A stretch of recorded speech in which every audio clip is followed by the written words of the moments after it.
Enregistrement et je vais lancer le petit tableau pour pouvoir imaginer un petit peu tout ça.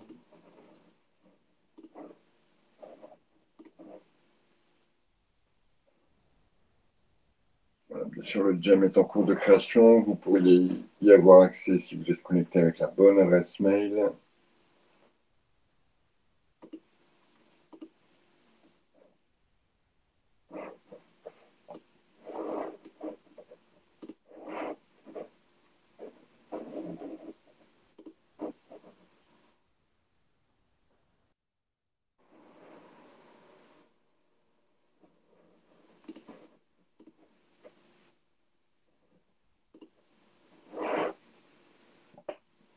Voilà, je pense que vous l'avez à l'écran aussi.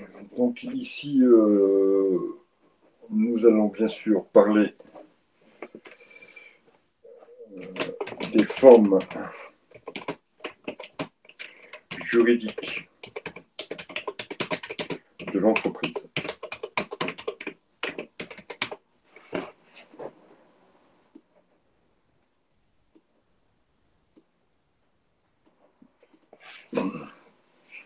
Avant toute chose, il y a une notion qui est primordiale à comprendre.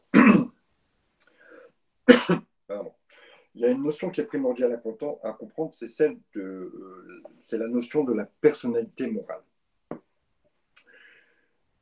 Dans certains types d'entreprises, dans certains types de structures, au moment de la création, l'acte de création, en droit, c'est l'enregistrement auprès du registre de commerce et des sociétés, va faire naître ce qu'on appelle éventuellement, en fonction de la forme choisie, va faire naître une personne morale. Donc, va faire naître une personne qui juridiquement existe, d'accord, qui juridiquement existe et qui est complètement différente de celle de la personne qui a créé cette entreprise. C'est-à-dire que je vais prendre un exemple. William décide de s'installer en tant que diététicien ou décide, allez, on va plutôt partir sur quelque chose d'un peu plus original, décide d'ouvrir un magasin de vente de produits diététiques à destination des marathoniens. D'accord, c'est des produits spécifiques pour la pratique du marathon. Donc il va créer une entreprise pour pouvoir commercialiser ses produits. Hein. Je vous rappelle que c'est quand même une obligation. Il va créer donc une entreprise et va choisir une forme juridique. Alors le choix de cette forme juridique, il va se présenter à lui très rapidement, hein, puisque dès qu'il va commencer à prendre des conseils un peu par-ci, par-là, on va lui dire sous quelle forme tu veux exercer ton activité. Alors lui, il va se dire qu'est-ce que je peux faire. On va lui proposer plusieurs formes et il va faire un choix. Malgré tout, ce choix, soit il le fait parce qu'il a fait quelques petites recherches sur Internet, il n'est pas trop bête et il arrive à trouver la bonne solution pour lui, ou soit il va prendre conseil auprès soit de personnes qui accompagnent la création d'entreprise, ou auprès d'un avocat, ou auprès d'un expert comptable qui, évidemment, lui factureront tout ça. Ou soit il a assisté à son cours de première année et puis il se souvient de ce qu'a dit le prof et il va commencer à avoir au moins une idée des tenants et des aboutissants de chaque forme juridique. Et l'une des principales choses, c'est est-ce que la forme juridique que je vais choisir va faire naître une personne différente de la mienne. D'accord. Quand on a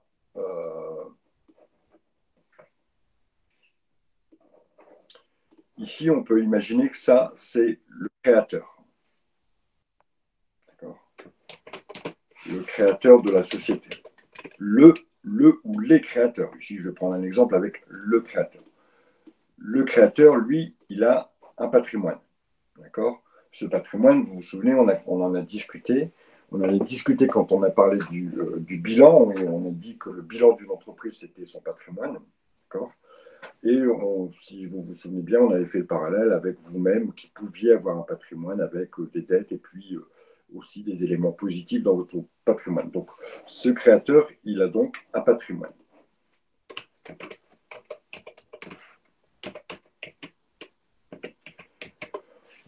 Ce patrimoine, il est composé d'une maison, d'une voiture, etc., etc., etc. Il a même même un petit compte en banque, il a un livret. Et au moment où le créateur va créer son entreprise, à ce moment-là, dans certaines conditions, va naître une deuxième personne, qui est l'entreprise.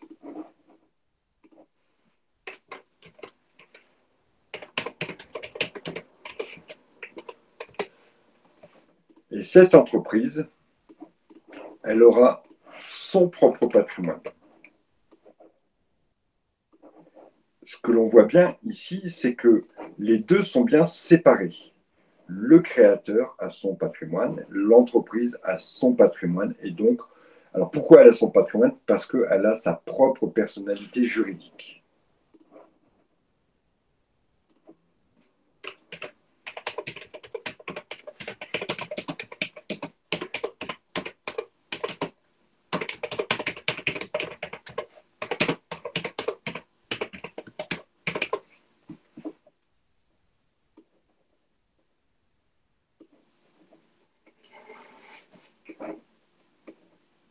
Ici, notre entreprise a sa propre personnalité juridique et l'entrepreneur, lui aussi, il a sa personnalité juridique, d'accord?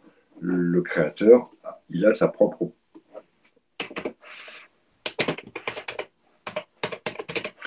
Donc, on voit bien que deux choses sont créées, deux choses existent, juridiquement parlant.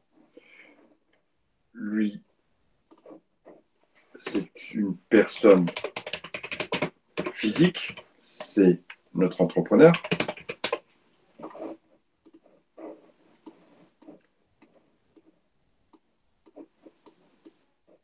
Alors que l'entreprise, on dit que c'est une personne morale. On l'entend bien, elle n'existe pas physiquement, d'accord, mais malgré tout, elle a acquis sa personnalité et on dit que c'est une personne morale.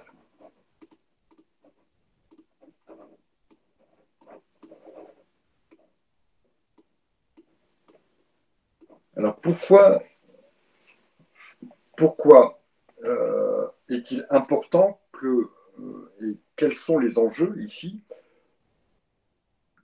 qui découlent de ce principe de séparation des deux personnes, avec chacun son propre patrimoine, avec chacun sa propre réalité juridique et sa propre personnalité juridique. Quel est l'intérêt? Et quel est l'intérêt ou quels sont les inconvénients à votre avis? Quel est l'intérêt ici pour un créateur de créer une deuxième personnalité juridique qui sera son entreprise, avec son propre patrimoine, sa propre responsabilité, etc., etc.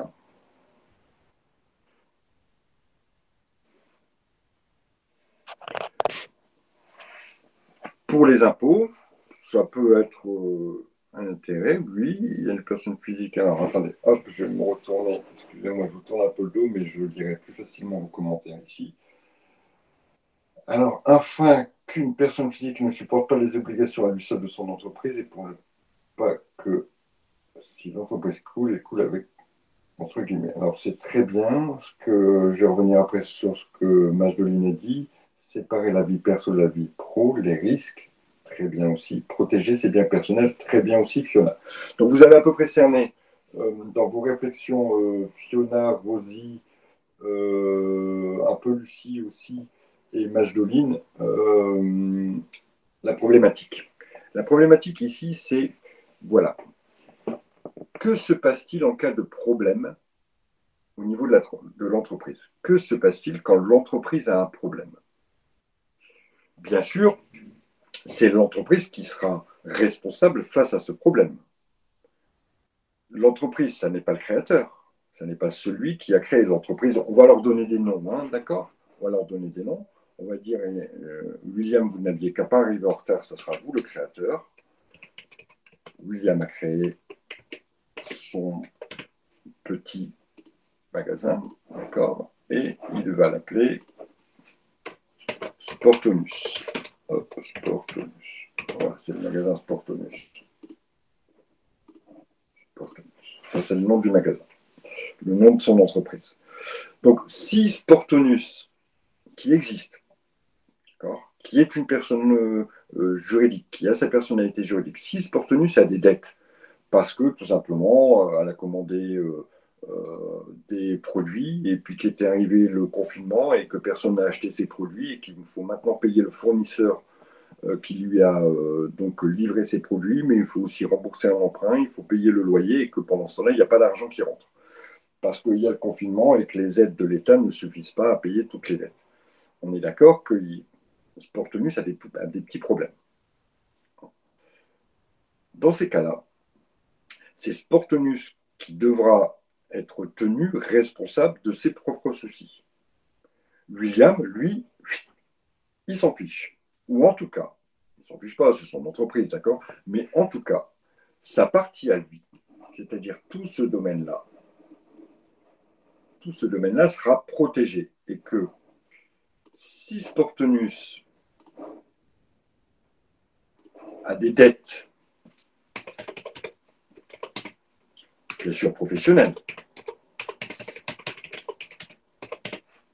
alors seul Sportenus sera tenu de payer ses dettes. Ces dettes restent, je diminue un petit peu Bignou ici, voilà. Ces dettes restent dans la sphère de Sportenus. Elles ne peuvent pas être dans la sphère de William. Ses dettes, mais aussi ses propres responsabilités. Imaginons que, arrivé dans le magasin de William, donc dans le magasin Sportenus, un client a glissé sur une peau de banane qui traînait dans le magasin et s'est fracturé la jambe.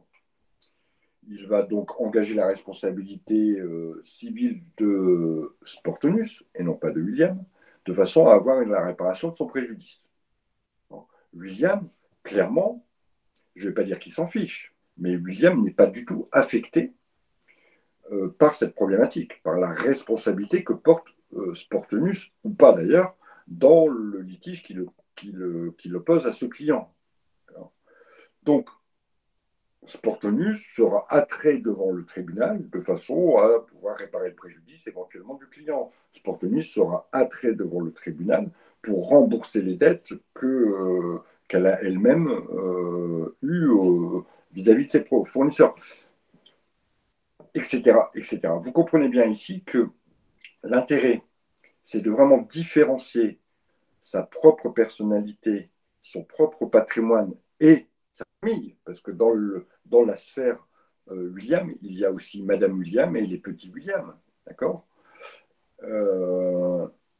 Différencier donc sa vie perso, son patrimoine perso, sa famille, des problématiques que l'entreprise pourrait rencontrer. À partir du moment où l'entreprise rencontre des problèmes, si elle ne peut pas faire face à ces problèmes avec son propre patrimoine, avec le patrimoine de l'entreprise, à ce moment-là, c'est la liquidation qui l'attend, donc la fermeture forcée de l'entreprise, la vente de ses biens pour payer ses dettes. Mais William, lui, son patrimoine ne sera jamais engagé. D'accord. On ne pourra jamais venir, excusez-moi, hop, je vais fermer ça. On ne pourra jamais venir l'embêter sur son propre patrimoine. Donc voilà tout l'intérêt. Alors, ça va aussi dans l'autre sens. Hein. C'est-à-dire que si William il a des soucis, on ne pourra jamais aller chercher sur son entreprise les problématiques que William doit régler tout seul. D'accord. Alors vous allez me dire, oui, mais l'entreprise, quelque part, elle n'a pas de bras, hein, elle n'a pas de pied, elle ne peut pas aller au tribunal le jour où on va la convoquer. Simplement, l'entreprise a un représentant qui s'appelle William, d'accord, qui ne fait que représenter l'entreprise que lui-même a créée. Qui ne fait que il est un représentant de l'entreprise. Donc si l'entreprise est condamnée, l'entreprise sera condamnée, mais William, lui, il ne sera pas du tout condamné. Lui, il est le représentant de l'entreprise, comme si c'était le papa de l'entreprise. Est-ce que vous comprenez bien cette notion qui est hyper importante? D'abord parce que il faut, à mon avis, à mon sens, si j'avais un conseil à vous donner, c'est de choisir je réponds à votre question après, Romain, c'est de se protéger soi-même de façon à la vie aujourd'hui des affaires.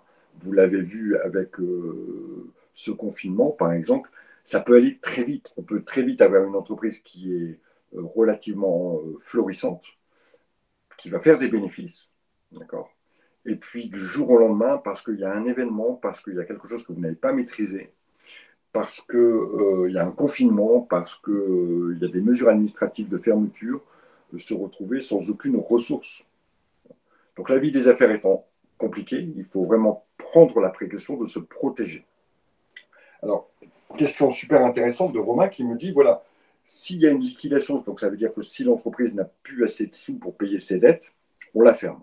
Alors, je ne vais pas vous expliquer tout le processus. Soit elle est fermée à l'initiative du créateur qui dit, ben voilà, l'entreprise n'a plus assez d'argent pour rembourser le prêt, pour payer les fournisseurs et il n'y a pas de perspective positive. Donc, j'aimerais bien qu'on la ferme, qu'on arrête. D'accord? Donc, c'est ce qu'on appelle un processus de redressement puis de liquidation judiciaire.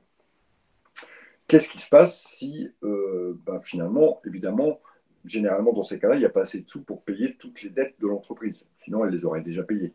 D'accord? Qu'est-ce qui se passe? Il ne se passe rien. D'accord?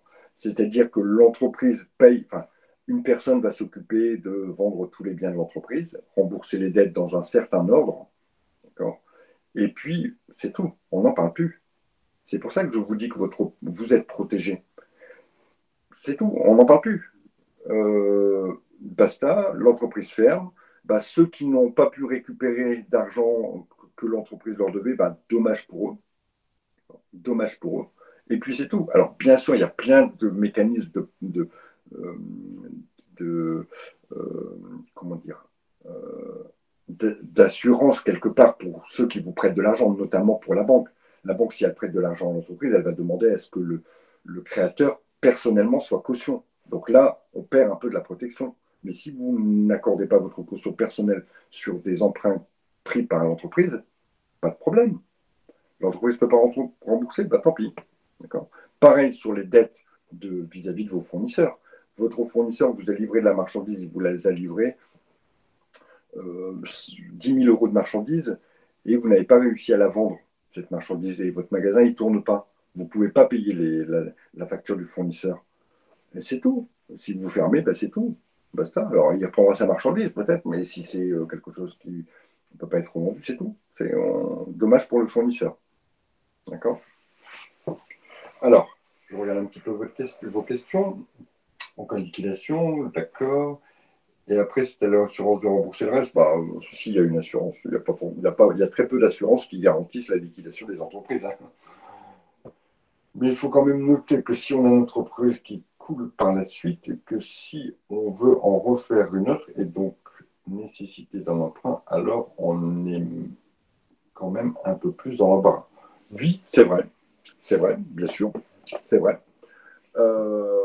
C'est vrai, même si ce n'est pas officiel, même s'il n'y a pas de texte de loi qui dise, voilà, si vous avez une entreprise qui a fermé, vous ne pouvez plus faire d'emprunt. Alors, je mets juste un petit bémol sur ça. Il est évident, bien sûr, qu'il ne faut pas avoir piqué dans la caisse. D'accord? Il est évident que si William, en tant que gérant, en tant que représentant de l'entreprise, il a fait des bêtises, des choses qui sont répréhensibles, il a détourné de l'argent, il a... qu'est-ce que je pourrais... c'est surtout dans ce moment-là, hein, où il n'a pas fait les papiers comme il fallait les faire. À ce moment-là, oui, on va pouvoir reporter la responsabilité sur William personnellement. D'accord? Mais en général, si William il est bien conseillé, il n'y aura pas ces problèmes-là. Hein. Il n'aura pas ces problèmes-là. Il se peut, on le vit, hein, dans ma pratique professionnelle, j'ai l'occasion de côtoyer des entreprises qui malheureusement sont dans de grandes difficultés. Ce n'est pas la faute du créateur.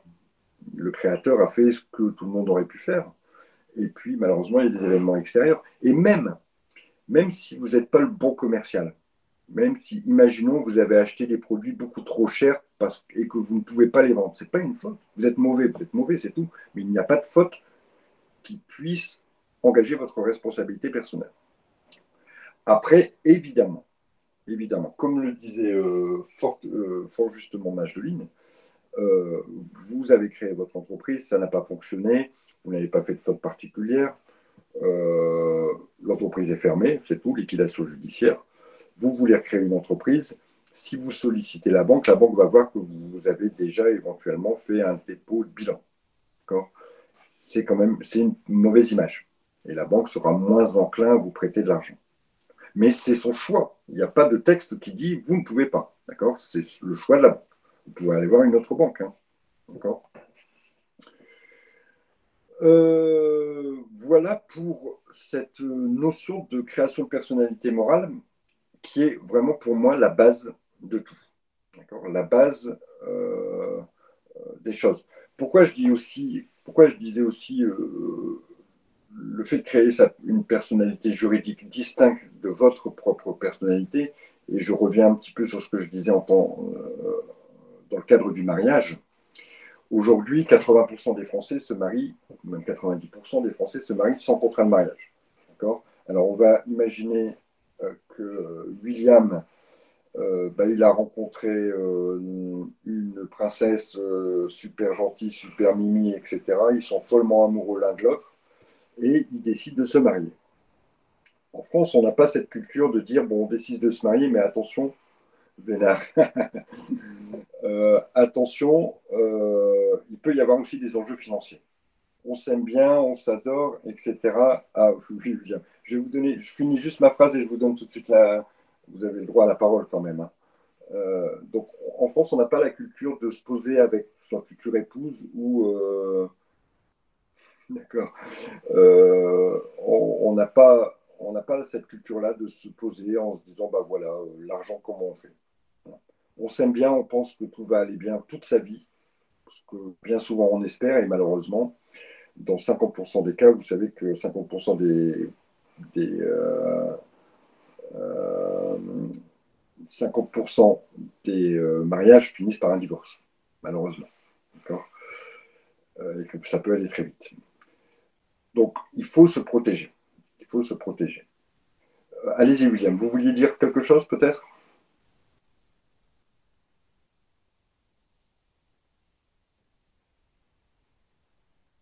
Non, pas forcément. Ok. Donc, je disais, il faut se protéger. Alors, quand on a une structure qui a été créée et qui a donc euh, créé une entreprise avec sa propre personnalité morale, voilà, William et sa famille sont protégés. Par contre, s'il n'avait pas pris la précaution de créer une structure qui crée une personnalité morale, mais qu'il crée une entreprise qui n'a pas sa propre personnalité, à ce moment-là, il y a confusion des patrimoines, et son patrimoine qui est commun avec celui de son épouse est menacé, peut être menacé. Je vais vous donner deux exemples, positifs et négatifs. Encore deux exemples réels, évidemment.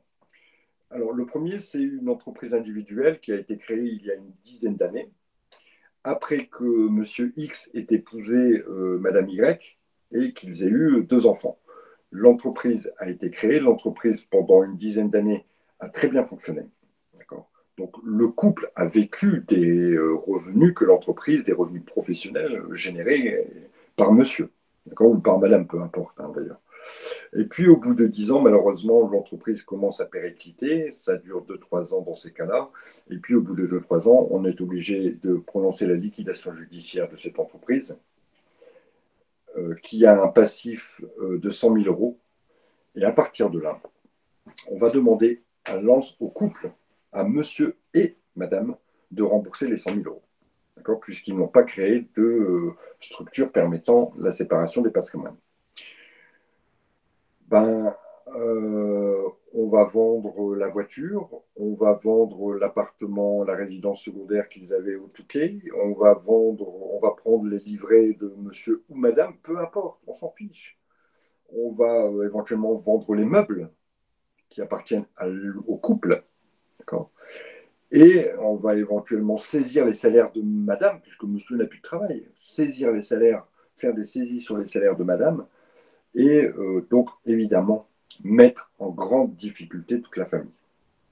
Et ça, c'est de la faute de monsieur, parce qu'il n'a pas pensé à protéger sa famille en créant une structure qui lui permettait d'avoir une séparation de patrimoine.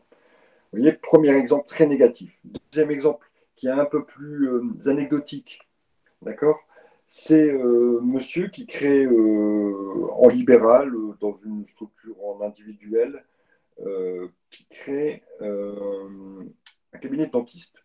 Tout simplement, il finit ses études, il se marie avec madame, et oh, ils sont super contents, gentils, mais amoureux comme tout. Et puis lui, il termine ses études de dentiste, puis il s'installe, comme tout le monde, hein, enfin comme tous les dentistes. Et puis, il crée son activité. Puis au bout de 15 ans, le cabinet du dentiste fonctionne très très bien. D'accord. Malheureusement, ça n'est pas le cas du couple. Le couple divorce. À qui appartient le cabinet, à votre avis? Le cabinet de dentiste que monsieur a créé et dans lequel il est. Bien sûr, il appartient aux deux. Il appartient aux deux. Alors, pas de 50-50, mais il appartient aux deux. D'accord. 100% du cabinet appartient au couple monsieur X, madame Y. Et s'il y a séparation du patrimoine, puisqu'il y aura séparation du fait du divorce, pardon, il va y avoir ce qu'on appelle liquidation, hein, des biens on va partager la maison, on va partager la voiture, les livrets, machin, mais on va partager aussi le cabinet. C'est-à-dire que 50% du cabinet revient à madame, mais on ne peut pas prendre, parce qu'elle n'est pas dentiste, rien du tout, elle. D'accord. On ne peut pas couper le cabinet en deux, lui donner la moitié du cabinet. Donc si monsieur il veut garder son cabinet, il va devoir verser à madame 50% du prix du cabinet. Je ne vous explique pas le prix d'un cabinet de dentiste. D'accord. Donc vous voyez là, c'est un peu plus anecdotique, c'est entre guillemets marrant, c'est moins dramatique que la situation que je vous ai présentée précédemment. Mais encore une fois, on voit toutes les incidences euh, d'avoir créé des structures professionnelles qui n'ont pas leur propre personnalité juridique. Alors, revenons maintenant au type d'entreprise, dans lesquelles on va pouvoir retrouver cette fameuse séparation du patrimoine. Nous, on va étudier 7 types d'entreprises dans un premier temps. Après, on fera le parallèle avec d'autres qui, oui, il faut donc, conclusion, vous avez exactement la réponse, il faut toujours, à mon sens, il faut absolument séparer l'entreprise du patrimoine personnel. Alors aujourd'hui, vous allez me dire, oui, mais si la personne n'a rien, si la personne n'a rien, elle n'a rien, c'est tout, basta. On imagine que dans mon cas précédent, William, il n'a pas créé une structure qui a sa propre personnalité juridique, donc il y a confusion des patrimoines. Mais si William, il n'y a rien, qu'est-ce que vous voulez qu'on lui prenne? Rien. On ne va rien lui prendre, c'est tout, on arrête, basta, hop, c'est terminé. D'accord.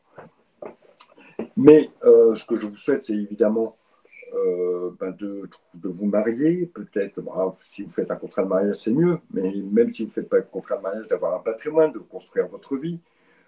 Ouais, mais vous savez, s'il a acheté ses meubles à Ikea il y a 10 ans, ça ne vaut pas grand-chose, hein, vous savez. On ne va même pas lui prendre parce que le coût de la saisie coûtera plus cher que la valeur des meubles. Donc, mais on peut s'attendre à ce qu'au cours de votre vie, vous construisiez un patrimoine plus ou moins important, ça peu importe, mais voilà, que vous construisiez votre patrimoine et à partir de là, effectivement, il faudra protéger ce patrimoine. D'autant que le législateur a tout fait depuis 30 ans pour éviter les situations dont je vous parlais tout à l'heure, où il fallait payer 100 000 euros de dette et qu'on prenait les meubles, les voitures, les livrets, etc. Le législateur a mis de plus en plus de possibilités, de systèmes très simples qui permettent de protéger son patrimoine. Donc aujourd'hui, le mec qui arrive à se retrouver en difficulté à cause de cette problématique, pour moi, c'est qu'il a soit été très mal conseillé, soit qu'il ne sait pas aller sur Internet, ou soit qu'il ne sait pas lire. D'accord. Parce que aujourd'hui, je vous dis, on a une multitude de possibilités de protéger son patrimoine personnel. Il y a 30 ans, on en avait moins. On a connu des situations des situations telles que celles que je vous expliquais tout à l'heure, donc des situations dramatiques pour des couples, pour les familles ou pour les personnes.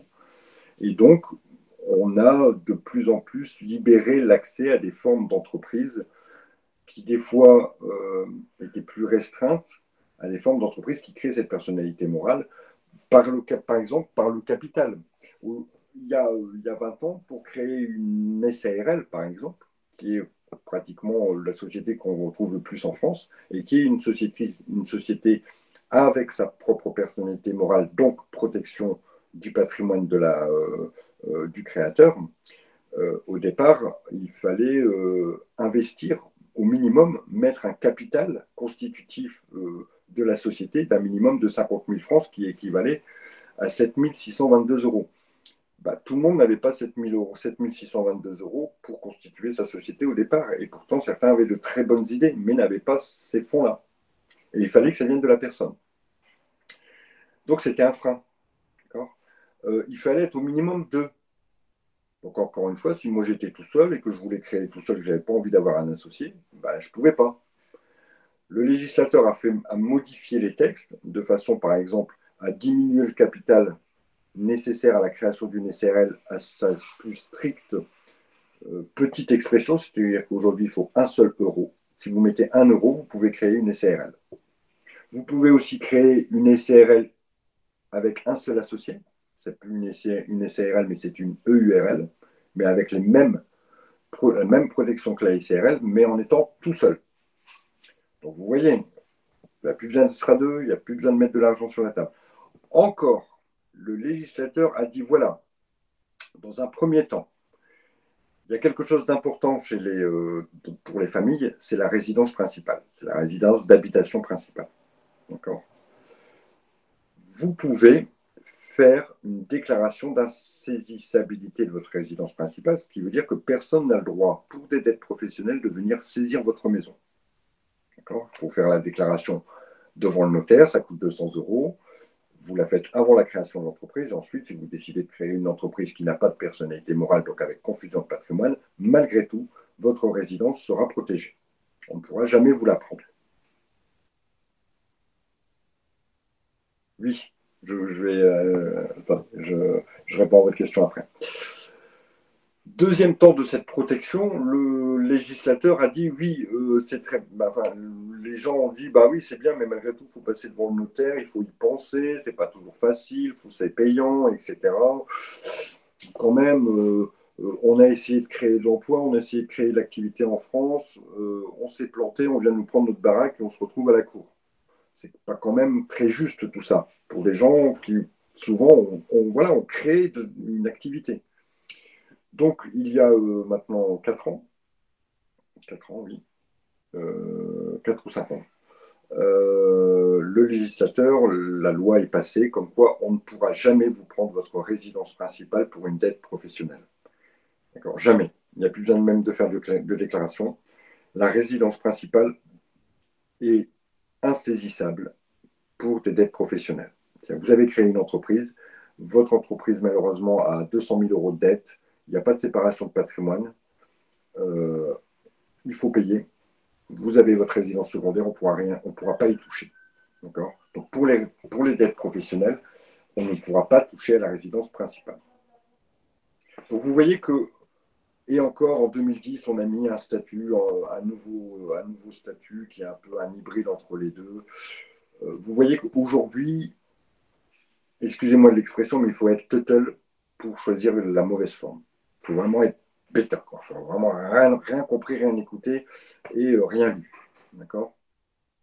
Alors, Majoline me dit, voilà, et les auto-entrepreneurs. Alors, d'abord, il faut se mettre dans la tête, et je ferai un cours, enfin, je vais prendre dans notre prochain cours. Après, on va avancer un peu dans le prochain cours sur les autres critères de taux, de nombre d'associés nécessaires, de fiscalisation, de part sociale, etc. On va avancer là-dessus lors du prochain cours. Mais Majoline me dit, et les auto-entrepreneurs?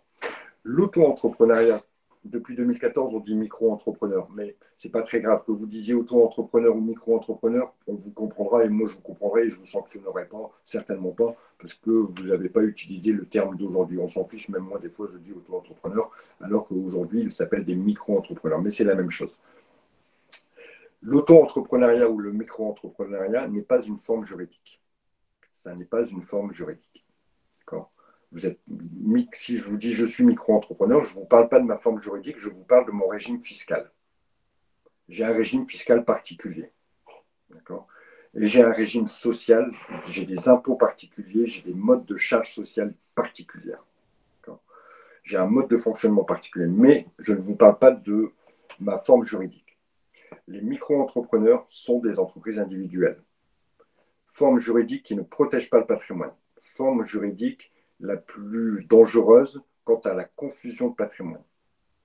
Puisque c'est une des seules formes, il y en a deux, enfin deux que nous étudierons, il y en a d'autres, mais dans toutes celles que l'on va étudier, il y a deux formes juridiques qui ne fabriquent pas de personnalité morale distincte.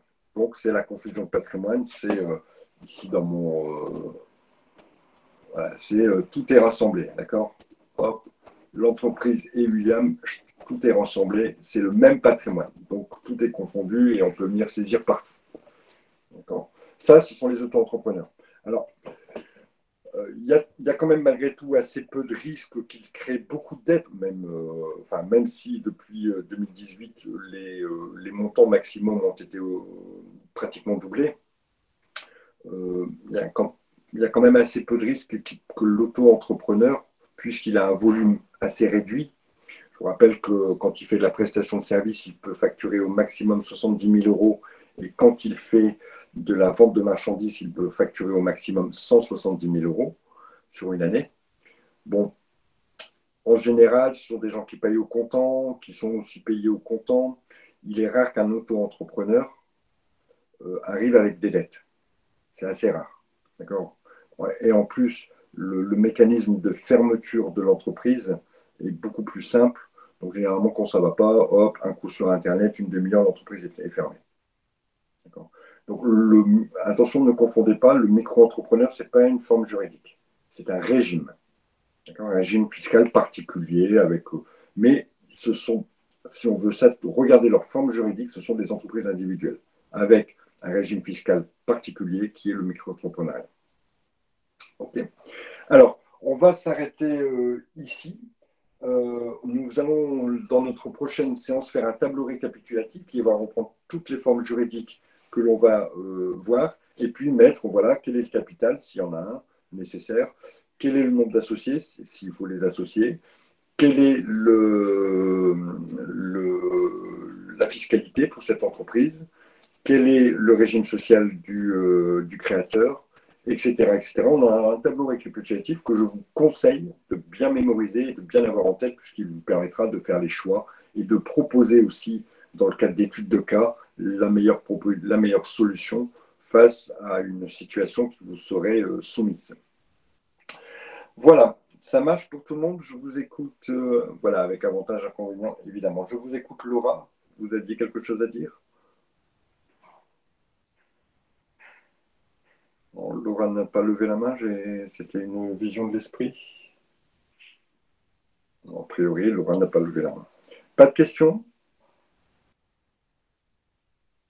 Non. Bon, bah, je vous libère et je vous dis donc à la prochaine séance, jeudi, c'est ça? Bonne soirée, à jeudi tout le monde, ciao!